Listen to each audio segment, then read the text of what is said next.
Nigeria is no longer whispering its history to the world. Africa is no longer asking to be heard. It is speaking, clearly, legally, and with consequence. Imagine this: more than 70 years after a colonial-era massacre, a Nigerian court orders the British government to pay hundreds of millions of pounds in reparations, not as charity, not as aid, but as accountability. Is this the beginning of a new era in which Africa finally confronts its past on its own terms? On February 5, 2026, Justice Anthony Onovo of the Enugu State High Court delivered a landmark judgment holding the United Kingdom accountable for the 1949 Iva Valley shooting. In that incident, British colonial police opened fire on unarmed Nigerian coal miners during a labor strike in Enugu, killing 21 people and injuring more than 50 others. The court ruled that the killings constituted a grave violation of the right to life under Nigerian law and international human rights standards. It ordered the British government to pay £20 million, approximately $27 million, to each affected family, amounting to a total of £420 million, along with a formal public apology. A Nigerian High Court has ordered the British government to pay £20 million each to the families of 21 coal miners who were killed by colonial forces in Enugu State in 1949. Delivering the ruling, the judge described the incident as unlawful and extrajudicial violation of the miners' right to life. He also held the British colonial administration legally responsible, directing it to issue formal apologies, pursue diplomatic engagement, and pay substantial reparations. Ben Shaman in Nigeria reports. The killings at the center of the ruling took place at the Iva Valley coal mine in Enugu on November 18, 1949.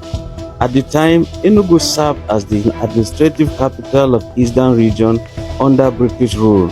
The miners had been protesting harsh working conditions, racial wage disparities, and unpaid back pay.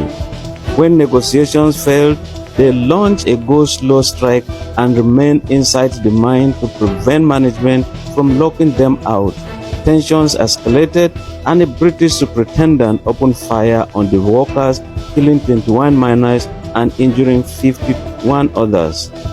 In this judgment, the trial judge ruled that the British government must be held accountable for the killings and must pay reparations to the families of the 21 miners.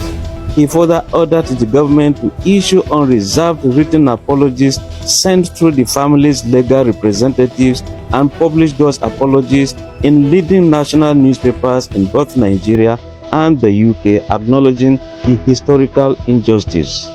This place we are standing on is the Iva mine, belonging to the Nigerian Coal Corporation. This place, this mine in particular, is where the massacre of coal miners took place in the year 1949. The shooting of the miners, the massacre, has happened at this exact spot.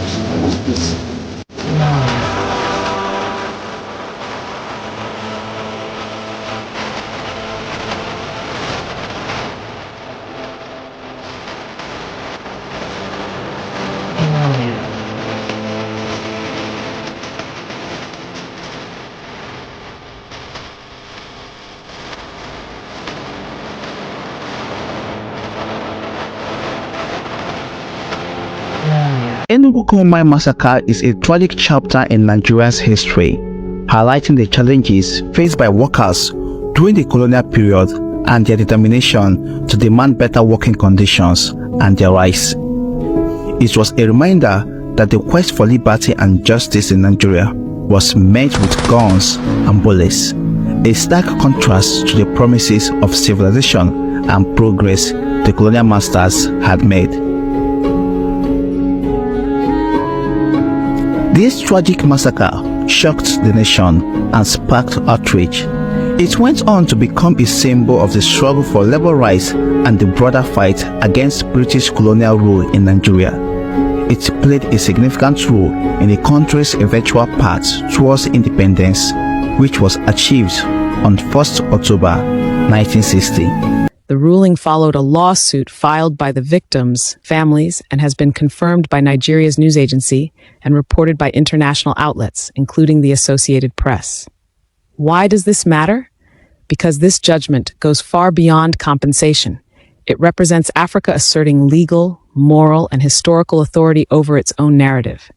It reflects a continent no longer content with symbolic apologies or academic acknowledgments of colonial abuse, but one prepared to pursue justice through institutions, law, and global scrutiny. While questions remain about enforcement, particularly given the issue of UK sovereign immunity, precedents such as Britain's negotiated settlements with Kenya's Mau Mau victims demonstrate that legal pressure can translate into real-world accountability. The Iva Valley Massacre itself was not an isolated tragedy. It was a defining moment in Nigeria's anti-colonial struggle, exposing the brutal labor conditions that sustained Britain's industrial power. Coal miners protesting unsafe conditions and inadequate wages were met with lethal force under colonial command. The killings shocked the population, intensified nationalist movements, and helped accelerate the momentum toward independence in 1960. In 1949, the coal miners in Enugu State that they've had enough. I mean, enough is enough. Low pay, no respect for workers, and very harsh working environment without any form of compensation. So they put down their tools and raised their voices. But instead of calling them for dialogue, bullets were used on them. On that morning of November 1949, more than 21 miners were killed and over 50 wounded. And their only crime was asking for a raise in their pay. Their only crime asking to be treated just like humans. Their blood soaked in the soil of Enugu, but it also planted something.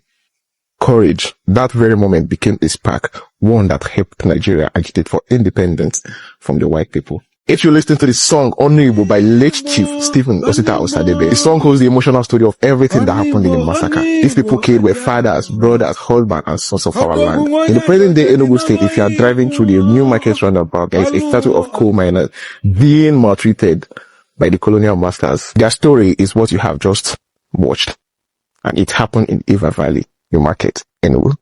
Today, revisiting that history underscores a broader continental reckoning. From Namibia's pursuit of reparations for the Herero and Nama genocide to long-standing Caribbean claims against European powers, Africa is increasingly challenging the economic foundations of colonialism that continue to shape modern inequalities. Politically, this ruling reinforces Nigeria's judicial independence and signals a growing confidence among African institutions. It has the potential to inspire similar legal actions across the continent, strengthening Pan-African solidarity and reinforcing Africa's position in international legal and diplomatic spaces.